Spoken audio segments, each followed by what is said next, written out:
Tenía 74 años cuando descubrí que mi propio hijo había vaciado la cuenta que tardé décadas en construir. El dinero que ahorré para la boda de mi hija se había esfumado en un retiro silencioso, hecho a mis espaldas, usando un papel que yo había firmado años atrás, sin imaginar que un día sería usado en mi contra. Lo que mi hijo no sabía es que mi yerno era contador, y que una noche de marzo, frente a toda la familia reunida, lo puso todo en una pantalla proyectada en la pared. Todo. Antes de continuar con la historia, cuéntame aquí en los comentarios. ¿Desde qué país estás viendo este video? Me encanta saber de dónde viene cada persona que acompaña estas historias. Mi nombre es Doña Concepción. Tengo 74 años. Soy viuda desde hace 7. Vivo en una casa de esquina en Querétaro, con un jardín pequeño que yo misma cuido. Y por mucho tiempo creí que el amor de madre era una protección suficiente. Que si amabas mucho, si estabas siempre disponible, si nunca cerrabas la puerta, la familia se mantendría íntegra. Que los hijos, en el fondo, harían lo correcto cuando importara. Aprendí que no es así como funciona. Aprendí de la peor manera. Y aprendí tarde, pero aprendí. Necesito contar esta historia desde el principio para que entiendas la magnitud de lo que pasó. No es solo sobre dinero, aunque el dinero esté en el centro de todo. Es sobre toda una vida de patrones que no quise ver. Es sobre una hija que nunca pidió nada y un hijo que nunca dejó de pedir. Es sobre el día en que todo aquello que estaba escondido debajo de la superficie salió a la luz de un golpe, frente a 140 personas, en una noche de marzo que jamás olvidaré mientras viva. Mi esposo Antonio falleció en 2017 después de una vida entera de trabajo duro. Él era ingeniero civil, empezó desde abajo, construyó una carrera sólida y cuando se fue nos dejó con una casa liquidada, una vida cómoda y una cuenta de ahorros que yo había ayudado a construir a lo largo de décadas de matrimonio. No éramos ricos, éramos organizados. Existe una diferencia enorme entre las dos cosas, y esa diferencia se llama disciplina. En los años posteriores a la partida de Antonio, seguí cuidando nuestras finanzas con el mismo esmero que él me enseñó. Y en un momento determinado, aún en 2018, fui con un abogado e hice algo que sentía necesario. Creé un documento formal, ante notario, estableciendo el destino de parte de mis ahorros para cuando yo ya no estuviera aquí, o cuando llegara el momento adecuado. Un fondo para los hijos. 140,000 pesos divididos de forma clara. 80,000 para el primer hijo que se casara, destinados a gastos de la boda o el enganche de un inmueble, y el resto para el segundo. Todo por escrito, con nombre, con valor, con finalidad. Registrado con fe pública, guardado en una carpeta azul en el cajón de mi cómoda, y con una copia en el despacho del abogado. Tengo 2 hijos. Roberto, de 51 años, el mayor, y Patricia, de 38 años, la más joven. Si ya tienes hijos, ya sabes que criar a 2 seres humanos dentro de la misma casa, con los mismos padres, con los mismos recursos, puede dar como resultado a 2 personas completamente diferentes. Y fue exactamente lo que pasó. Roberto siempre fue el hijo que exigía más atención.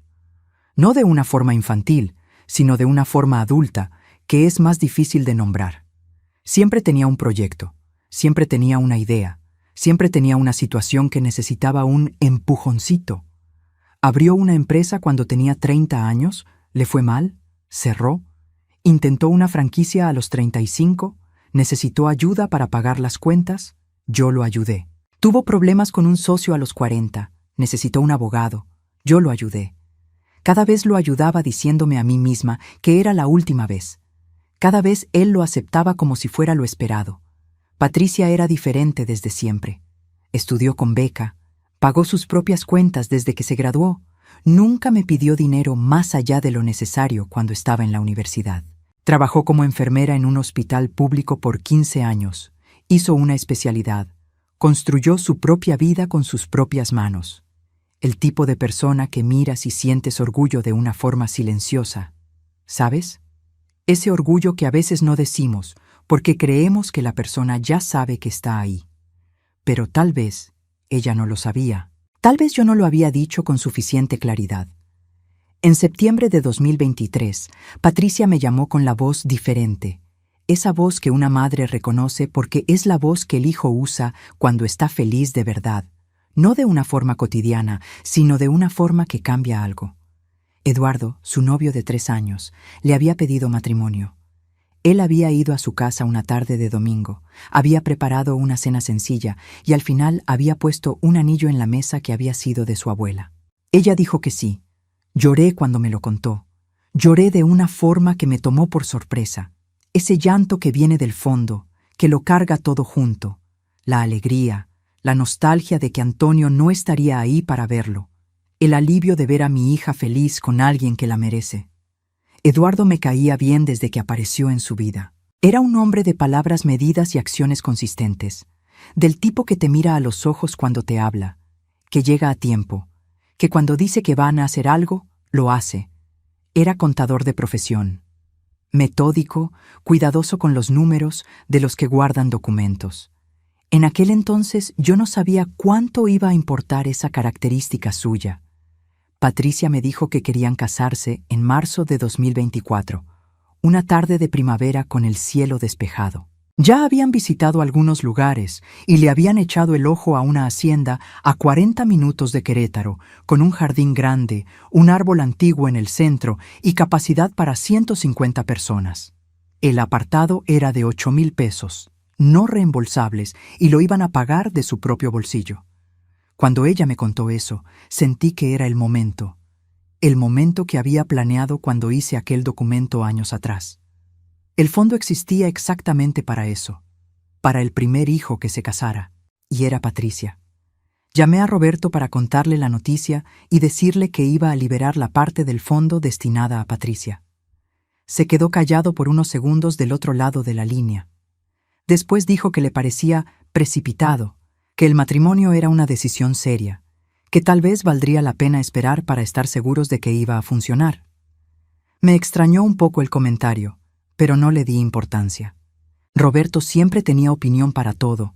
Lo que yo no sabía, y apenas descubrí semanas después, era que en ese preciso momento él ya estaba pensando en cómo actuar antes de que yo lo hiciera. Yo tenía en mi cuenta bancaria un poder a nombre de Roberto, un poder antiguo, hecho en 2016 cuando tuve una cirugía y necesité que alguien pudiera movilizar mi cuenta en caso de necesidad. Era un poder amplio, porque en ese entonces el abogado dijo que era más seguro así. Cuando me recuperé, el poder se quedó ahí. Olvidé que existía. Roberto no lo olvidó. El 24 de febrero de 2024, mientras yo estaba en casa cuidando el jardín sin saber nada, mi hijo fue al banco y retiró 72,000 pesos de mi cuenta usando aquel poder. Me enteré apenas cuando fui al banco con Eduardo, 3 semanas después, para hacer la transferencia a Patricia. La cajera miró la pantalla, luego a mí, después a la pantalla otra vez, y dijo con una voz cuidadosa, esa voz que la gente usa cuando necesita dar una mala noticia sin causar un escándalo en la sucursal. Doña Concepción, hubo un movimiento reciente en esta cuenta. Un retiro de 72,000 pesos realizado hace 23 días. El mundo no giró, pero era como si lo hubiera hecho. Me quedé mirando a esa mujer y sentí algo endurecerse dentro de mí. No fue un llanto. Fue una certeza fría, de esas que llegan cuando finalmente dejas de fingir que no sabes lo que siempre supiste. Eduardo se quedó parado a mi lado. Cuando salimos del banco y llegamos al coche, se quedó callado por un momento. Después preguntó con voz baja y directa, ¿fue Roberto? No necesité responder. Lo vio en mi cara. Salí del banco apoyada en el brazo de Eduardo porque mis piernas necesitaban soporte, no por el cansancio de 74 años, sino por el peso de lo que acababa de confirmar. Hay una diferencia entre sospechar algo y que eso se convierta en realidad frente a ti. La sospecha aún tiene un espacio de duda donde te refugias. La realidad no tiene salida. Eduardo fue cuidadoso conmigo ese día. Me llevó de vuelta a casa, preparó café. Se quedó sentado en mi cocina sin hablar mientras yo miraba el jardín por la ventana. Era un día soleado, uno de esos días que deberían ser bonitos, pero que el estado interno de uno no deja ver así. El jardín estaba floreado, el sol estaba alto, y yo estaba tratando de entender cómo el hijo que crié, el hijo al que ayudé tantas veces sin condición alguna, había hecho aquello. Patricia llegó más tarde, cuando Eduardo la llamó. Vino directo de su turno, todavía con el uniforme de enfermera, se sentó en la silla frente a mí y escuchó todo sin interrumpir ni una vez. Así había sido ella siempre, desde niña, escuchando las cosas hasta el final antes de decir nada. Cuando terminé, se quedó en silencio por un tiempo que pareció largo. Después dijo que quería llamar a Roberto. Le pedí que esperara.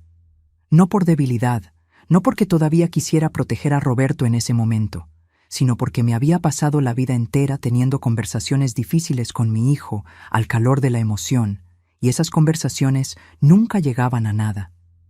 Él siempre tenía una explicación. Siempre tenía una lógica torcida que parecía tener sentido mientras aún estabas enojada. Yo necesitaba calma. Necesitaba pruebas sobre la mesa, no solo en la memoria. Necesitaba una situación donde él no pudiera simplemente darse la vuelta e irse. Eduardo entendió sin que tuviera que explicarle mucho. Esa misma noche, abrió su computadora y empezó a trabajar. Era contador por formación y por naturaleza, de esos que guardan papeles, que verifican números, que saben exactamente qué preguntar y cómo preguntar. Al día siguiente, fue personalmente a la sucursal bancaria, con una copia del documento del fondo que yo había registrado ante notario, aquel que establecía con claridad el destino del dinero, los nombres, los montos, la finalidad. El banco confirmó todo lo que la cajera había dicho. El retiro se había hecho con base en el poder. Desde el punto de vista burocrático, el movimiento era técnicamente válido porque el poder otorgaba facultades amplias. Pero el dinero no era de Roberto. Era mío, y había un documento notariado que establecía a dónde debía ir ese dinero. Usar un poder para desviar recursos con un destino específico registrado era una historia completamente diferente. Eduardo pasó las semanas siguientes reuniendo todo con la metodicidad de quien fue entrenado para no dejar cabos sueltos.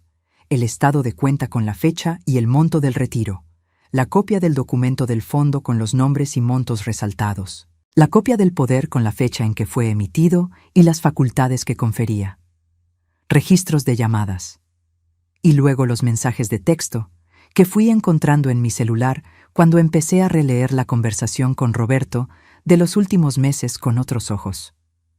Había un mensaje de 3 días después del retiro, donde decía que había hecho una inversión con parte de los ahorros, que iba a rendir mucho en poco tiempo y que yo no tenía que preocuparme. Como si me estuviera haciendo un favor. Como si hubiera tomado una iniciativa generosa en nombre de mis propios intereses. Releí ese mensaje varias veces y cada vez me parecía más absurdo. No era una petición, no era una explicación anticipada. Era una justificación construida después de los hechos, ofrecida como si fuera información. Roberto me llamó 2 veces en esas semanas. En la primera estuvo demasiado relajado, preguntando por mi salud, por el jardín, si había ido al médico. En la segunda, volvió al tema de la inversión, con un tono que mezclaba un exceso de confianza con algo que reconocí como ansiedad disfrazada. Dijo que el retorno estaba previsto para pronto y que luego iba a estar contenta con la decisión. Escuché todo sin decir nada más que respuestas cortas. Aprendí hace tiempo que algunos silencios comunican más que cualquier respuesta. Una tarde de octubre apareció en mi puerta sin avisar, como siempre lo hizo toda la vida. Trajo un panqué de manzana, ese que sabe que me gusta, y se sentó en mi sala como si fuera una visita cualquiera. Conversamos sobre los nietos, sobre el clima, sobre una prima que estaba enferma, y al final, casi como si fuera un añadido sin importancia, dijo que creía que Patricia estaba exagerando en su reacción ante un asunto financiero pequeñito y que la familia no necesitaba líos por dinero. Serví el café, no dije nada. Pero en ese momento, mientras lo miraba del otro lado de la mesa tomando el café que yo había preparado, sentí algo dentro de mí reorganizarse de una manera definitiva. No era enojo, era claridad. La claridad de quien finalmente deja de negociar con su propia percepción de la realidad. 72,000 pesos no eran un asunto pequeñito. Eran décadas de disciplina, de elecciones, de noches haciendo cuentas para garantizar que cuando llegara la hora los hijos tuvieran un comienzo de vida mejor que el que yo tuve. Eran el sueño que yo había guardado en nombre de mi hija menor, que nunca había pedido nada más que un poco de presencia. Y fueron sacados de mi cuenta sin una pregunta, sin una petición, sin una conversación. Fueron sacados usando un papel que yo había firmado para proteger a mi familia y que había sido transformado en una llave para robarme. Mientras Eduardo trabajaba en los documentos, Patricia seguía organizando la boda con lo que ella y Eduardo tenían. Habían ahorrado juntos a lo largo de los años con una disciplina que me enorgullecía ver. No era una fortuna, pero era suyo, ganado sin ayuda de nadie. Con el dinero que tenían, tuvieron que tomar decisiones. Redujeron el banquete. Eligieron flores más sencillas. Le pidieron a una pareja de amigos que tomaba fotos por hobby que hiciera las fotografías en lugar de un estudio profesional. Ajustaron cada detalle sin quejarse, sin pedir que alguien los rescatara, sin transformar la dificultad en una tragedia. Yo veía todo aquello y sentía una mezcla difícil de nombrar. Orgullo por mi hija, que nunca había necesitado que la vida fuera fácil para ser feliz. Y un dolor sordo de saber que esa boda debería haber sido más fácil de lo que estaba siendo. Que yo lo había planeado justamente para que fuera más fácil. Y que el plan había sido deshecho por dentro, sin que yo lo supiera, por el propio hijo al que nunca le había cerrado la puerta. En noviembre, Eduardo me mostró todo lo que había reunido. Nos sentamos en la mesa de la cocina y fue pasando hoja por hoja, explicando cada documento, cada número, cada dato. Cuando terminó, me miró y dijo con esa voz tranquila que fue su voz todo el tiempo: «Doña Concepción, usted tiene un caso sólido, pero más que eso, tiene la verdad documentada, y me gustaría hacer algo con esa verdad, con su permiso». Le pregunté qué tenía en mente. Cerró la carpeta y me miró. «Quiero contárselo a todos. La boda de Patricia y Eduardo estaba programada para el 15 de marzo de 2024. Una tarde de primavera, con ese cielo de fin de invierno que todavía tiene calor, pero ya tiene algo de nostalgia en el aire, como si la estación supiera que se está terminando y no quisiera irse de golpe. La hacienda estaba a unos cuantos kilómetros de Querétaro, en un camino que se vuelve de terracería a la mitad. Tenían un árbol de higuera centenaria en el centro del jardín, y era debajo de ella donde Patricia y Eduardo querían intercambiar los anillos. Cuando fui a conocer el lugar por primera vez, semanas antes, me quedé parada debajo de ese árbol por un tiempo. Existe algo en un árbol antiguo que te hace sentir pequeña de una forma buena, ¿sabes? Una forma que te recuerda que el mundo es más grande que tus problemas. Eduardo me había contado el plan con detalles una tarde de noviembre. Había preparado una presentación, con documentos, estados de cuenta, fechas, montos. Quería mostrarlo todo durante los brindis de la recepción, cuando la familia estuviera reunida, cuando no hubiera forma de que Roberto simplemente se diera la vuelta y se fuera sin que nadie lo hubiera visto. Me preguntó si yo lo autorizaba. Me quedé pensando un tiempo antes de responder. No fue una decisión sencilla. Exponer a un hijo en una boda es un acto que no tiene vuelta atrás. Una vez que las palabras se dicen, una vez que los documentos se proyectan en una pared para que 140 personas los vean, no hay marcha atrás. Yo lo sabía. Eduardo lo sabía. Y aún así, cuando pensé en Patricia ajustando el banquete, eligiendo flores más baratas, pidiendo a amigos que tomaran fotos porque el estudio profesional estaba fuera del presupuesto, mi respuesta fue firme. Puedes hacerlo. Roberto confirmó su asistencia a la boda con su esposa, Silvana, y sus 2 hijos adolescentes. Confirmó como si nada hubiera pasado, como si el mundo estuviera en orden, como si 72,000 pesos no hubieran desaparecido de mi cuenta 2 meses antes. Eso me dijo algo. O creía que yo nunca me enteraría, o creía que, aún habiéndome enterado, yo nunca haría nada. Ambos casos dicen mucho sobre lo que él pensaba de mí. El día de la boda me desperté temprano. Me quedé un rato sentada en la orilla de la cama a oscuras antes de levantarme, con esa sensación de quien sabe que el día va a ser demasiado importante para tratarlo con prisas. Me puse mi vestido azul, ese que Antonio siempre decía que me quedaba bonito, y me recogí el cabello como siempre lo hago.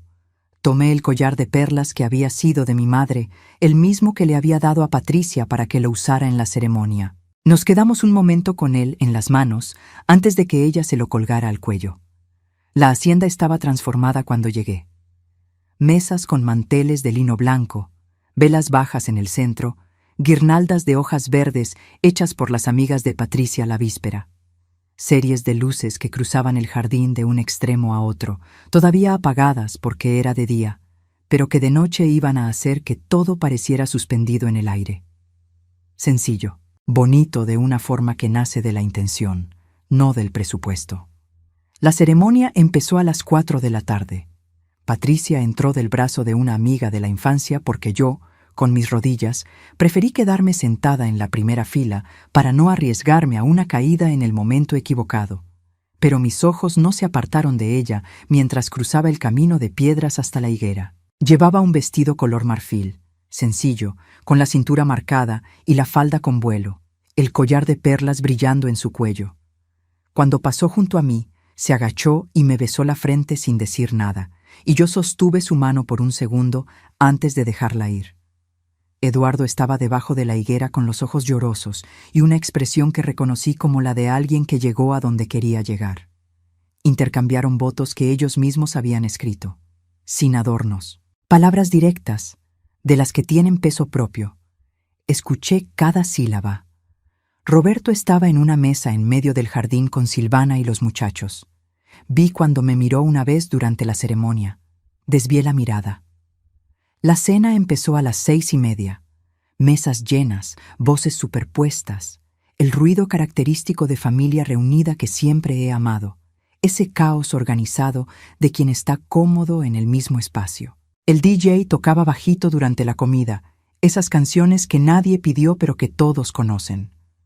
Los meseros circulaban con charolas. Los niños corrían entre las sillas de los adultos. Comí poco. Tenía el estómago cerrado, no por nervios exactamente, sino por anticipación. Sabía lo que venía.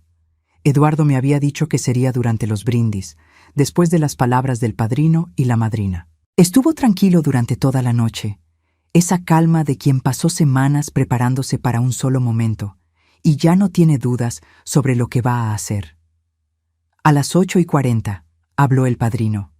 Contó historias graciosas sobre Eduardo, sacó risas, levantó la copa. Después la madrina habló sobre Patricia, con esa emoción de amistad larga que no necesita actuación para ser sentida por los invitados. Cuando terminó, había pañuelos en las manos de varias mujeres en las mesas. Eduardo pidió el micrófono de vuelta. El lugar se quedó en silencio con esa calidad específica de silencio que ocurre cuando la gente se da cuenta de que el tono cambió, que aquello ya no es un brindis convencional, que algo diferente está por suceder. Empezó hablando de Patricia, de quién era ella, de la fuerza silenciosa que tenía, de lo que significaba amar a alguien que no pide ser salvado, pero que merece ser protegido. Y entonces se dio la vuelta hacia la sala con una calma que reconocí como la calma que llega después de que el miedo se ha ido. Quiero agradecer a todos los que hicieron posible este día, dijo, porque no fue fácil, y parte del motivo por el cual no fue fácil debe decirse en voz alta, no por rencor, por la verdad. Un proyector que había sido instalado discretamente más temprano se encendió. La imagen apareció en una pantalla blanca al fondo del jardín.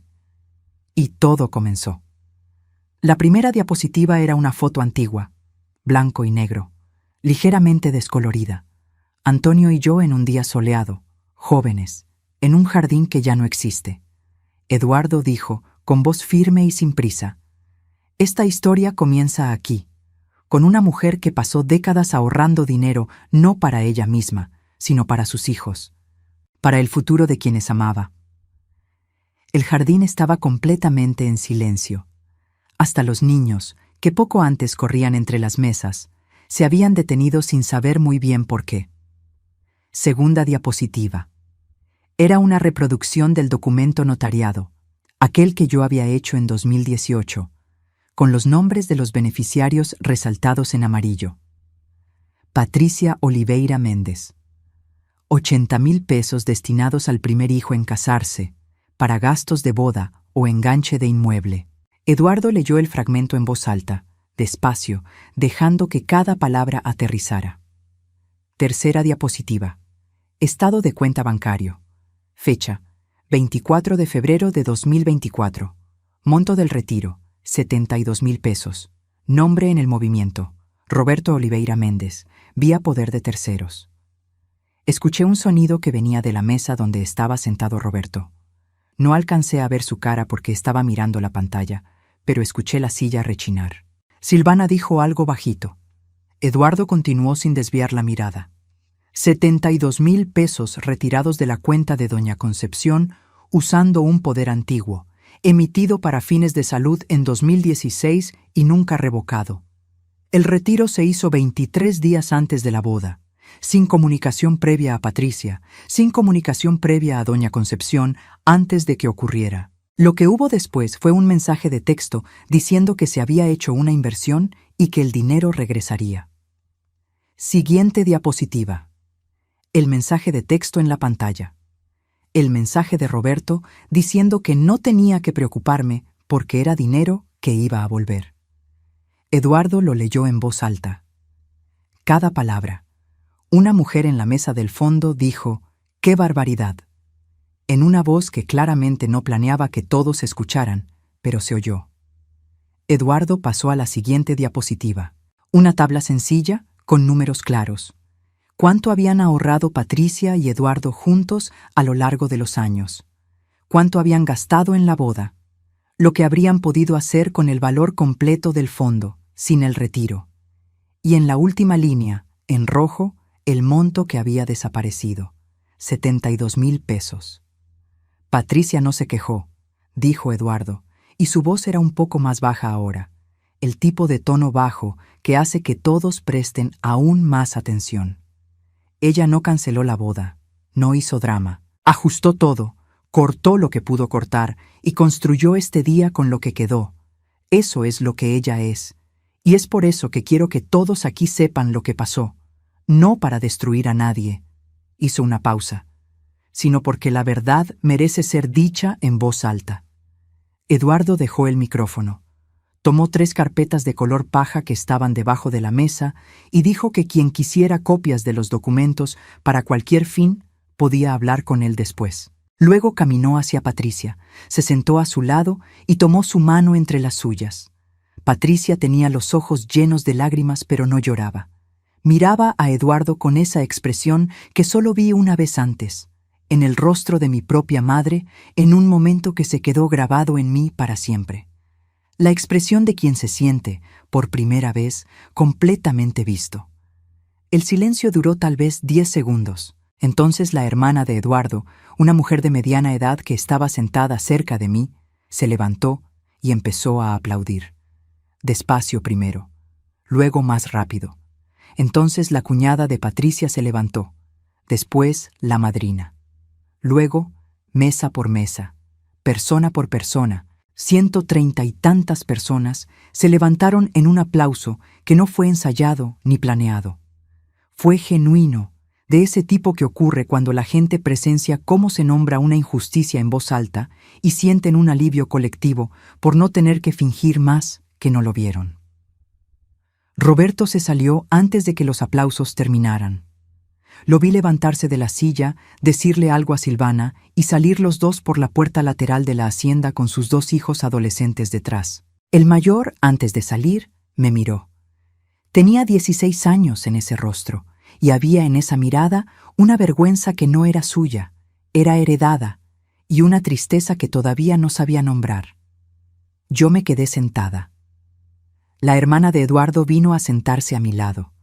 No dijo nada, no hizo preguntas, no ofreció consuelo. Solo se quedó ahí. Y yo me quedé mirando a mi hija, que estaba bailando el primer vals con su esposo debajo de la higuera centenaria, con las luces de serie encendidas alrededor, y dejé que el llanto saliera. Era un llanto diferente a todo lo que había llorado hasta entonces, más profundo, más viejo. El llanto de una mujer de 74 años que pasó la vida entera tratando de sostener a la familia entera con sus propias manos, y que esa noche finalmente entendió que algunas cosas necesitan romperse para que otras puedan construirse de verdad. El resto de la noche fue diferente. La pista de baile se llenó.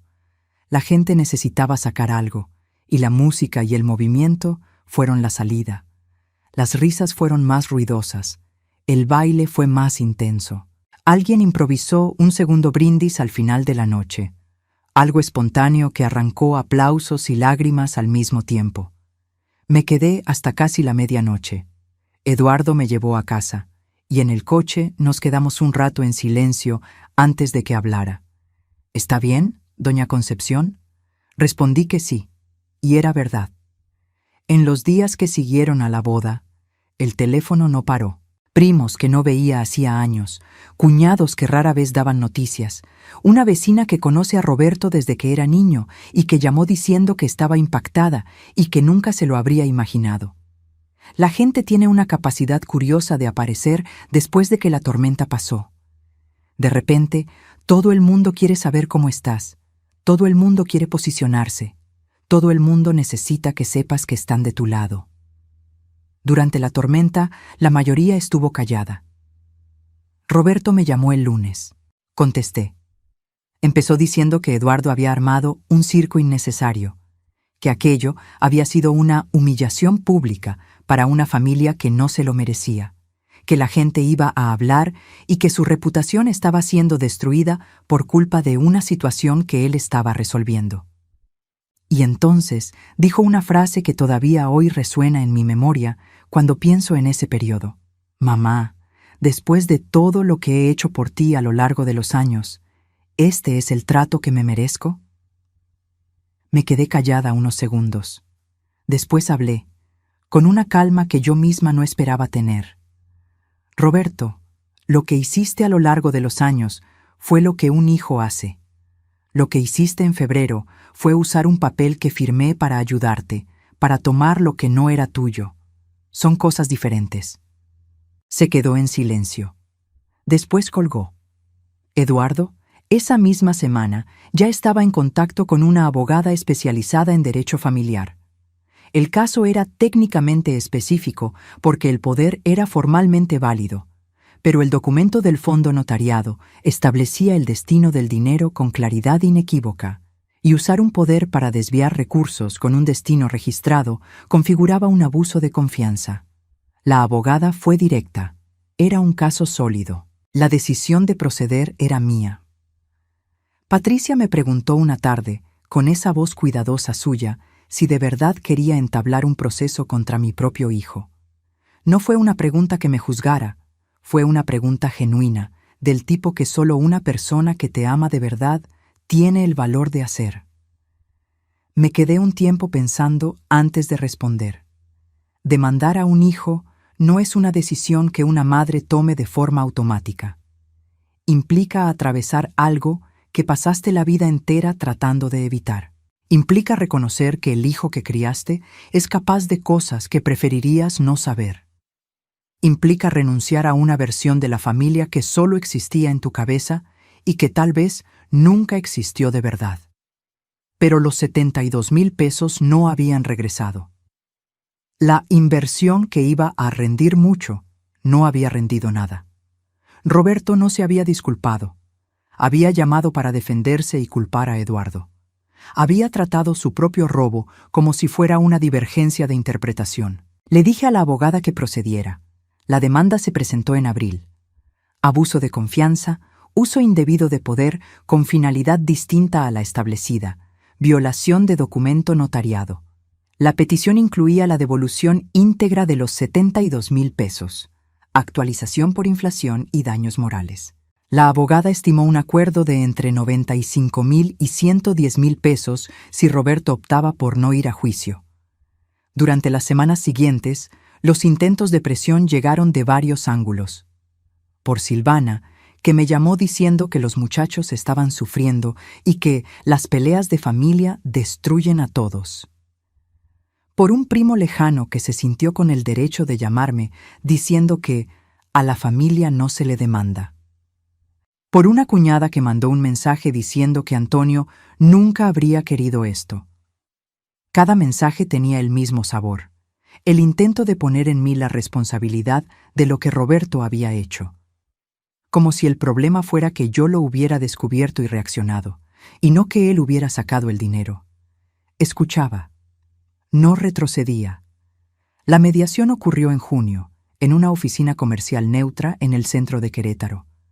Sala de juntas con mesa larga, sillas de piel, agua mineral en la charola. El abogado que Roberto había contratado tenía una forma agresiva de hablar que parecía calculada para intimidar. Nuestra abogada era más bajita, más joven y más tranquila que cualquier otra persona en esa sala. Lo tenía todo documentado.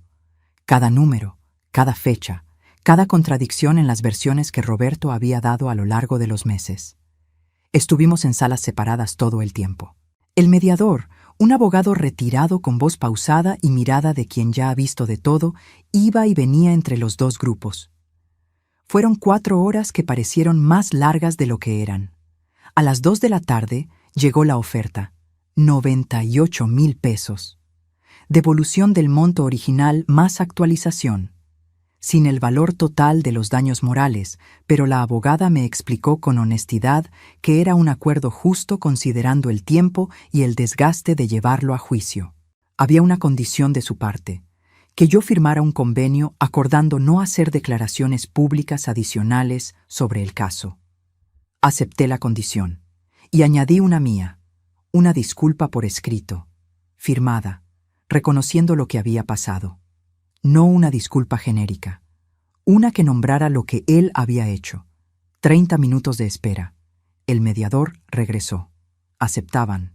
Salimos de la oficina pasadas las 3 de la tarde, con el sol de junio ya bajo y el aire seco de Querétaro. Eduardo me tomó del brazo en el pasillo. Respiré hondo ese aire de tarde y sentí cómo el peso se quitaba de mis hombros de una forma que no sabía que estaba esperando. Se había acabado. El dinero cayó en mi cuenta en julio, en una mañana fresca. Abrí la aplicación del banco aún en pijama, en la cama, y me quedé mirando los números por un tiempo que no sabría decir cuánto fue. 98,000 pesos, ahí, con la descripción, convenio de liquidación. No fue alegría. No fue exactamente victoria. Fue algo más parecido al fin de una tensión que estuvo en mi cuerpo durante meses sin que me hubiera dado cuenta por completo de cuánto pesaba. Como cuando te quitas un zapato apretado y solo entonces notas cuánto te dolía. Me quedé mirando la pantalla un rato.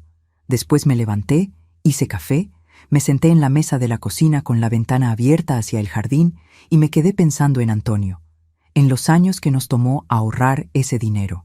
En las conversaciones que tuvimos sobre el futuro de los hijos, sobre lo que queríamos dejar, sobre el tipo de comienzo que queríamos darles. Él era un hombre que creía que la preparación era el regalo más grande que un padre podía darle a un hijo. Y yo había intentado honrar eso, y alguien había intentado destruirlo, pero no lo había logrado, no de verdad. Unos días después, le transferí a Patricia el valor original del fondo que le había sido destinado. 80,000 pesos, exactamente lo que estaba previsto en el documento de 2018. Ella lo usó como enganche para un departamento pequeño y soleado en una colonia tranquila. El día que ella y Eduardo recibieron las llaves, me llamaron desde adentro del departamento vacío. Escuché el eco de las paredes en el teléfono, ese eco de espacio nuevo esperando ser llenado de vida, y no pude contener el llanto. Patricia dijo: «Mamá, es el comienzo». Lo era. Era exactamente eso. La disculpa de Roberto llegó por correo certificado a finales de julio. Una página, escrita a computadora, con su firma en tinta azul. Las palabras eran formales, elegidas con el cuidado de quien escribe más para cumplir con un acuerdo legal que para liberarse de una culpa verdadera. Pero estaban ahí. Reconocía que había usado el poder para fines que no eran los acordados. Reconocía que había desviado recursos con un destino establecido ante notario. Reconocía que había causado daño a mi confianza y a la planeación que yo había hecho para mi hija.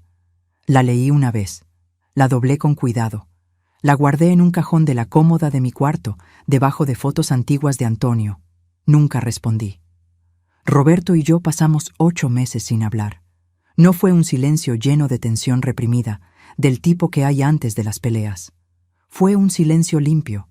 A veces los silencios limpios son necesarios. A veces la distancia no es frialdad. Es respeto por la magnitud de lo que pasó, la negativa a fingir que todo está bien antes de que lo esté. En diciembre apareció en mi puerta en vísperas de Navidad, sin avisar, como siempre lo hizo. Trajo un pastel de frutas y a mis 2 nietos. Los muchachos entraron con esa energía de adolescentes que llena las habitaciones y se fueron directo a la cocina buscando qué comer. Roberto se quedó parado en la entrada por un momento, con el pastel en la mano y una expresión que nunca le había visto antes. Una expresión de alguien que no sabe si lo van a dejar entrar. Lo dejé entrar. Tomamos café en la cocina con los nietos haciendo ruido en la sala. Él no habló de lo que había pasado. Yo tampoco. Conversamos sobre los muchachos, sobre el clima, sobre una receta que Silvana había hecho en la Navidad anterior. Cosas pequeñas, cosas que caben en el espacio entre 2 personas que aún están descubriendo cómo estar en la misma habitación después de algo grande. No fue una reconciliación de telenovela, no hubo un abrazo largo ni un llanto catártico. Fueron solo 2 personas tomando café en una tarde de diciembre, con el peso de lo que pasó presente en el aire sin necesidad de ser nombrado, porque ya había sido nombrado, en el momento justo, de la forma correcta, y no necesitaba ser repetido. Sé que algo cambió de forma permanente entre nosotros. El Roberto que yo tenía antes, ese ante el cual había cerrado los ojos por décadas, ese ya no existe de la misma forma. Y tampoco existe ya la madre que yo era antes, la que confundía estar siempre disponible con ser buena madre. Existe un hombre de 51 años intentando, a su manera, encontrar un camino de regreso. Y existe una mujer de 74 años que decidió que ya no es su responsabilidad garantizar que ese camino sea fácil. Patricia está embarazada. 6 meses. Una niña. Se va a llamar Antonia, con el nombre del abuelo al que nunca va a conocer, pero del que va a escuchar historias toda la vida. Cuando Patricia me lo contó, estaba sentada en mi cocina, con las manos alrededor de una taza de té, y me miró con esa expresión que conozco desde que era pequeña, esa de cuando está a punto de decir algo importante. Dijo: «Usted va a estar en la primera fila para todo, abuela». No pude responder de inmediato. Sostuve la taza con ambas manos y miré el jardín por la ventana por un segundo. Después la miré y dije: «Lo sé. Estoy trabajando en un nuevo documento con la abogada. Un testamento actualizado, con todo claro, con todas las cláusulas que deben estar, con el destino de cada cosa especificado de una forma que no deje margen a interpretaciones o a poderes antiguos. Aprendí que la bondad sin límites claros no protege a nadie, que la claridad no es frialdad, es respeto, que cuando estableces con claridad qué es de quién y por qué, no estás siendo desconfiada, estás siendo justa. Tengo 74 años y aprendí más sobre la familia en los últimos 2 que en todo lo que vino antes.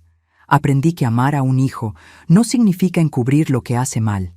Aprendí que las hijas que nunca piden auxilio a veces son las que más merecen atención, y que su silencio no es falta de necesidad, es confianza, y esa confianza debe ser honrada. Aprendí que un yerno que guarda documentos y tiene el valor de poner la verdad en una pantalla proyectada en un jardín no es una amenaza, es un aliado. Es exactamente el tipo de persona que mi hija merecía. Y aprendí, sobre todo, que a los 74 años una mujer todavía tiene el derecho de defenderse, de decir no, de exigir respeto de quienes más amó, aunque eso duela como pocas cosas duelen. Que envejecer no significa renunciar a ser tratada con dignidad. Que los años no nos hacen menos merecedoras de justicia, nos hacen estar más cansadas de esperar por ella.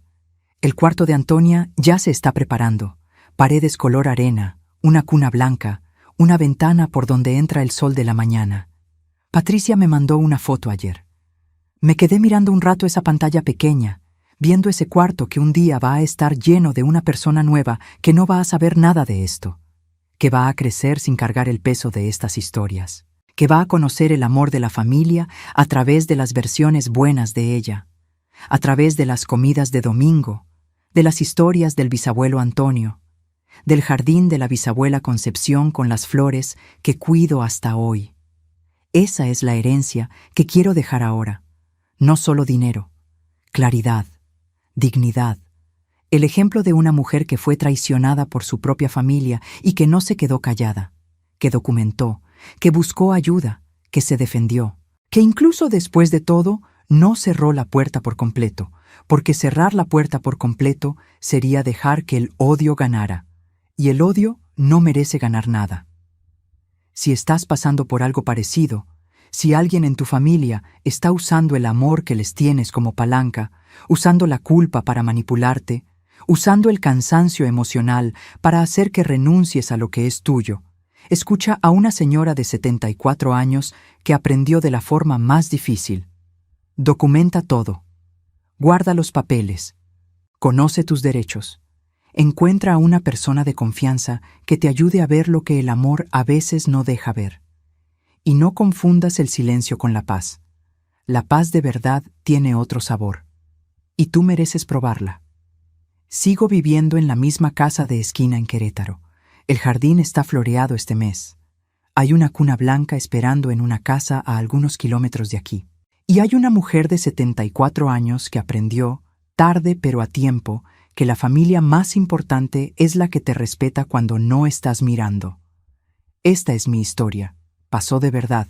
Y si me dio algo además de justicia, fue esto: la certeza de que todavía tengo voz, de que siempre la tuve, y de que nunca más la usaré en voz baja.